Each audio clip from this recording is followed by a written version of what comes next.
Hello दोस्तों, IAS academy Surguja में आप लोगों का स्वागत है। दोस्तों, आज हम भारत का संविधान से संबंधित अति महत्वपूर्ण क्वेश्चंस को पढ़ेंगे जो सभी एग्जामों में पूछा गया है।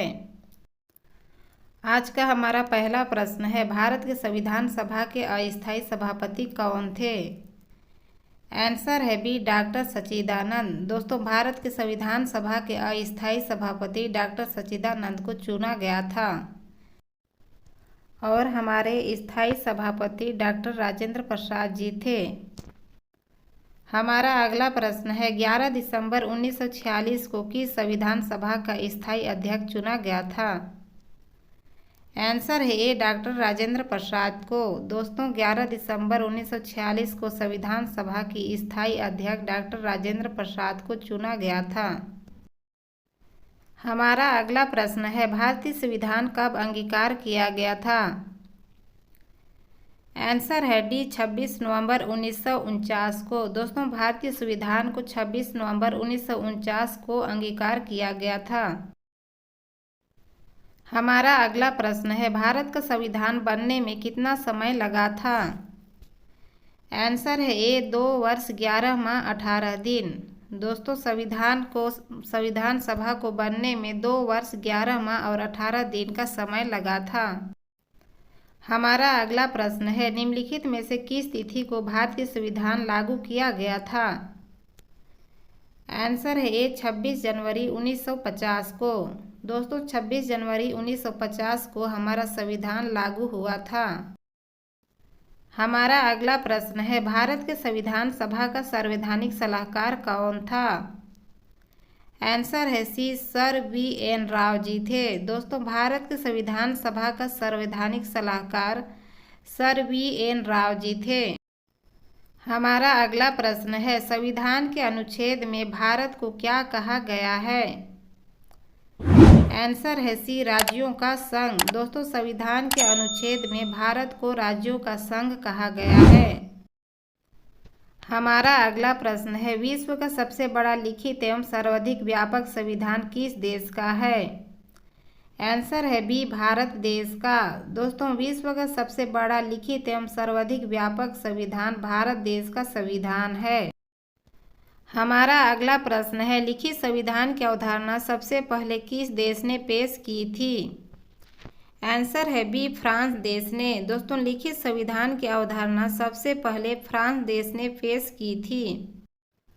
हमारा अगला प्रश्न है, विश्व का प्रथम लिखित संविधान किस देश का है? आंसर है बी, संयुक्त राज्य अमेरिका का। दोस्तों, विश्व का प्रथम लिखित संविधान संयुक्त राज्य अमेरिका देश का है। हमारा अगला प्रश्न है, भारतीय संविधान में शामिल नीति निर्देशक सिद्धांत को किसके संविधान से लिया गया है? आंसर है डी, आयरलैंड के संविधान से। दोस्तों, नीति निर्देशक सिद्धांत को आयरलैंड के संविधान से लिया गया है। हमारा अगला प्रश्न है, भारतीय संविधान कैसा संविधान है? आंसर है डी, अंशतः कठोर अंशतः लचीला। दोस्तों, भारत का संविधान अंशतः कठोर अंशतः लचीला संविधान है। हमारा अगला प्रश्न है, स्वतंत्र भारत के प्रथम कानून मंत्री कौन थे? आंसर है डी, डॉक्टर भीमराव अंबेडकर। दोस्तों, स्वतंत्र भारत के प्रथम कानून मंत्री डॉक्टर भीमराव अंबेडकर जी थे, जिन्हें हम संविधान के प्रारूप समिति के अध्यक्ष के नाम से जानते हैं। हमारा अगला प्रश्न है, गीत जन गण मन को भारत के राष्ट्रगान के रूप में किस वर्ष स्वीकृत किया गया था? आंसर है सी, 1950 में। दोस्तों, जन गण मन को 1950 में राष्ट्रगान के रूप में स्वीकृत किया गया था। हमारा अगला प्रश्न है, निम्नलिखित में से किस अधिकार को डॉक्टर भीमराव अंबेडकर ने संविधान का हृदय और आत्मा कहा था? आंसर है डी, संवैधानिक उपचार का अधिकार को। दोस्तों, संवैधानिक उपचार का अधिकार को भीमराव अंबेडकर ने संविधान के हृदय और आत्मा कहा था। हमारा अगला प्रश्न है, निम्नलिखित में से कौन सी मौलिक अधिकार नहीं है? आंसर है बी, संपत्ति का अधिकार। दोस्तों, संपत्ति का अधिकार मौलिक अधिकार नहीं है। दोस्तों, संपत्ति का अधिकार को 44वें संविधान संशोधन द्वारा हटाया गया है। हमारा अगला प्रश्न है, भारतीय संविधान में मूलभूत अधिकार को किस संविधान से लिए गए हैं? आंसर है ए, अमेरिका के संविधान से। दोस्तों, भारतीय संविधान में मूलभूत अधिकार को अमेरिका के संविधान से लिए गए हैं। हमारा अगला प्रश्न है, भारतीय संविधान में वर्तमान में कितने मूलभूत अधिकार हैं? आंसर है ए, 6 अधिकार हैं। दोस्तों, भारतीय संविधान में वर्तमान में मूलभूत 6 अधिकार हैं। समानता का अधिकार, स्वतंत्रता का अधिकार, शोषण के विरुद्ध का अधिकार, धार्मिक स्वतंत्रता का अधिकार, संवैधानिक उपचारों का अधिकार, सांस्कृतिक एवं शिक्षा का अधिकार।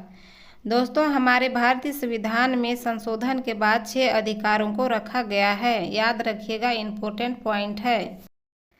हमारा अगला प्रश्न है, संपत्ति के अधिकार को किस संविधान संशोधन के द्वारा हटाया गया था?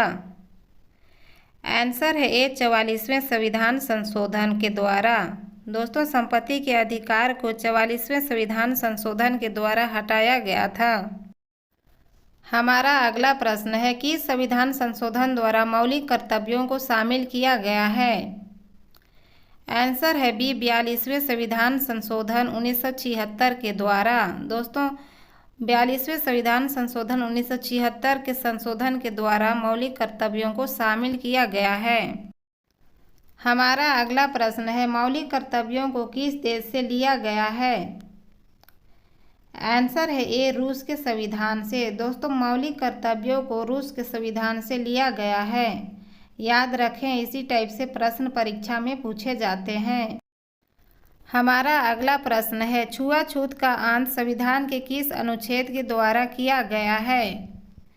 आंसर है ए, अनुच्छेद 17 के द्वारा। दोस्तों, छुआछूत का अंत अनुच्छेद 17 के द्वारा किया गया है। दोस्तों, हमारा अगला प्रश्न है, चतुर्थ स्तंभ शब्द का प्रयोग किस से इंगित करता है?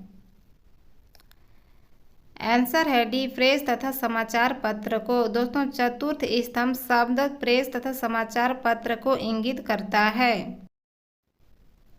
हमारा अगला प्रश्न है, भारतीय संविधान के किस अनुच्छेद में राज्यों का ग्राम पंचायत के संगठन का निर्देश दिया गया है? आंसर है बी, अनुच्छेद 40 में। दोस्तों, अनुच्छेद 40 में पंचायती राज्य के संगठन का निर्देश दिया गया है। हमारा अगला प्रश्न है, पंचायती राज्य की त्रिस्तरीय समिति का गठन किसके द्वारा किया गया था? आंसर है ए, बलवंत राय मेहता समिति के द्वारा। दोस्तों, पंचायती राज्य की त्रिस्तरीय समिति का गठन बलवंत राय मेहता समिति के द्वारा किया गया था। हमारा अगला प्रश्न है, भारत के राष्ट्रपति की निर्वाचन के लिए न्यूनतम आयु कितनी होनी चाहिए? आंसर है ए, 35 वर्ष। दोस्तों, भारत के राष्ट्रपति की निर्वाचन के लिए न्यूनतम आयु 35 वर्ष होनी चाहिए। हमारा अगला प्रश्न है, भारत की लोकसभा निर्वाचन के लिए न्यूनतम आयु कितनी होनी चाहिए? आंसर है सी, 25 वर्ष। दोस्तों, भारत की लोकसभा निर्वाचन के लिए न्यूनतम आयु 25 वर्ष होनी चाहिए। हमारा अगला प्रश्न है, संविधान के किस अनुच्छेद में धन विधेयक की परिभाषा दी गई है? आंसर है सी, अनुच्छेद 110 में। दोस्तों, संविधान के अनुच्छेद धन विधेयक की परिभाषा अनुच्छेद 110 में दी गई है। हमारा अगला प्रश्न है, संविधान के किस अनुच्छेद में यह अंकित है कि भारत राज्यों का एक संघ होगा? आंसर है ए, अनुच्छेद 1 में। हमारा अगला प्रश्न है, भारतीय संविधान में कितने अनुच्छेद, भाग एवं अनुसूचियां हैं? आंसर है ए, 395 अनुच्छेद, 22 भाग एवं 12 अनुसूचियां हैं। दोस्तों, वर्तमान में संविधान में 395 अनुच्छेद एवं 22 भाग 12 अनुसूचियां हैं। हमारा अगला प्रश्न है, भारतीय संविधान के अनुसार संघ की कार्यपालिका शक्ति किसमें निहित होती है? आंसर है ए, राष्ट्रपति में। दोस्तों, राष्ट्रपति को तीनों सेनाओं का सभापति भी कहा जाता है। हमारा अगला प्रश्न है, राज्यसभा का पदेन सभापति कौन होता है? आंसर है ए, उपराष्ट्रपति। दोस्तों, राज्यसभा का पदेन सभापति उपराष्ट्रपति होता है। हमारा अगला प्रश्न है, भारत के संविधान के किस अनुच्छेद में मूल कर्तव्यों का प्रावधान है? आंसर है ए, अनुच्छेद 51A में। हमारा अगला प्रश्न है, भारतीय संविधान में 10वीं अनुसूची का संबंध है? आंसर है ए, दल बदल विरोधी विधायन से। दोस्तों, भारतीय संविधान में 10वीं अनुसूची का संबंध दल बदल प्रतिरोधी विधायन से है। हमारा अगला प्रश्न है, संसद का गठन किस अनुच्छेद में वर्णन किया गया है? आंसर है बी, अनुच्छेद 79 में। हमारा अगला प्रश्न है, केंद्र सरकार का प्रथम विधि अधिकारी कौन होता है? आंसर है सी, महान्यायवादी। दोस्तों, केंद्र सरकार का प्रथम विधि अधिकारी महान्यायवादी होता है। हमारा अगला प्रश्न है, भारत के संविधान का अनुच्छेद 40वीं का संबंध है? आंसर है ए, पंचायती राज्य से। दोस्तों, भारत का संविधान अनुच्छेद 40 का संबंध पंचायती राज्य व्यवस्था से है। हमारा अगला प्रश्न है, भारत में राष्ट्रपति की निर्वाचन की प्रक्रिया किस अनुच्छेद के द्वारा की जाती है? आंसर है सी, अनुच्छेद 55 के द्वारा। हमारा अगला प्रश्न है, संविधान के किस अनुच्छेद में अल्पसंख्यकों के हितों का संरक्षण का प्रावधान है? आंसर है सी, अनुच्छेद 29 में। हमारा अगला प्रश्न है, समानता का अधिकार किस अनुच्छेद में उल्लेखित है? आंसर है डी, अनुच्छेद 14 से 18 तक। हमारा अगला प्रश्न है, स्वतंत्रता के अधिकार में कितनी स्वतंत्रता दी गई है? आंसर है बी, 6। दोस्तों, स्वतंत्रता के अधिकार में 6 अधिकार को स्वतंत्रता दी गई है।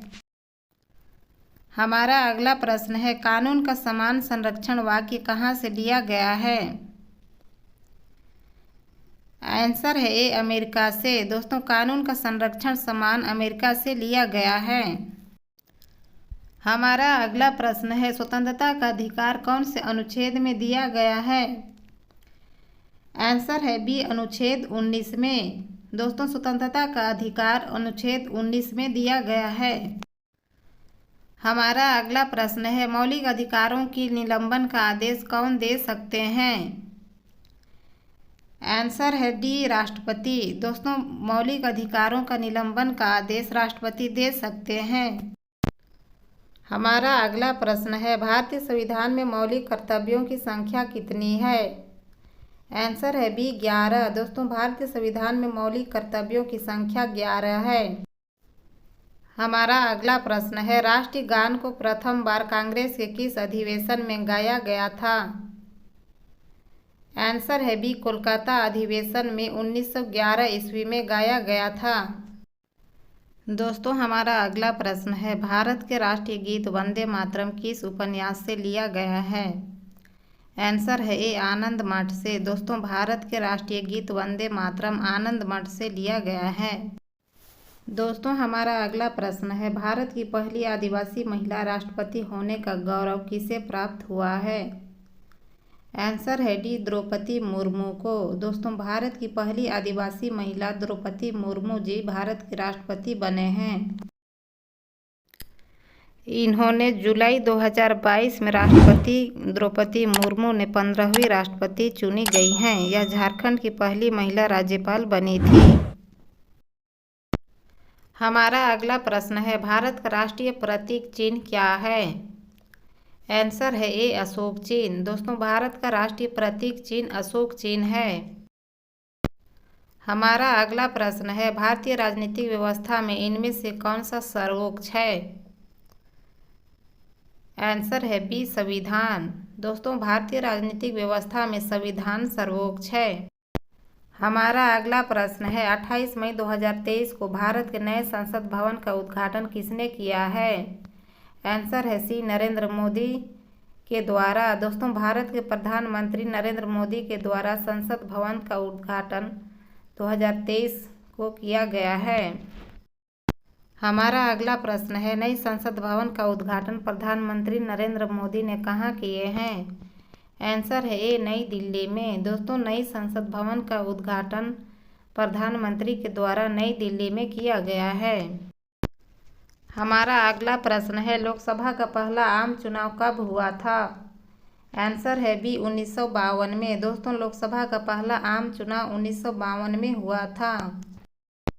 हमारा अगला प्रश्न है, किसी भी विधेयक को धन विधेयक के रूप में कौन प्रमाणित करता है? आंसर है बी लोकसभा का अध्यक्ष। हमारा अगला प्रश्न है, राष्ट्रपति को लोकसभा में किन 2 सदस्यों को मनोनीत करने का अधिकार है? आंसर है बी एंग्लो इंडियन को। हमारा अगला प्रश्न है, लोकसभा का कार्यकाल सामान्यतः कितना होता है? आंसर है बी 5 वर्षों का। दोस्तों, लोकसभा का कार्यकाल सामान्यतः 5 वर्षों का होता है। दोस्तों, हमारा अगला प्रश्न है, भारत में निर्वाचन आयोग का मुख्यालय कहाँ स्थित है? आंसर है सी नई दिल्ली में। दोस्तों, भारत का निर्वाचन आयोग का मुख्यालय नई दिल्ली में स्थित है। संसद किसे कहते हैं? आंसर है डी इनमें से सभी को। लोकसभा, राज्यसभा, राष्ट्रपति, इनमें से सभी को संसद कहते हैं। हमारा अगला प्रश्न है, लोकसभा के निर्वाचित सदस्यों का अधिकतम संख्या होती है? आंसर है डी 555। हमारा अगला प्रश्न है, राज्यसभा के सीटों की अधिकतम संख्या कितनी होती है? आंसर है ए 250। दोस्तों, राज्यसभा के सीटों की अधिकतम संख्या 250 होती है।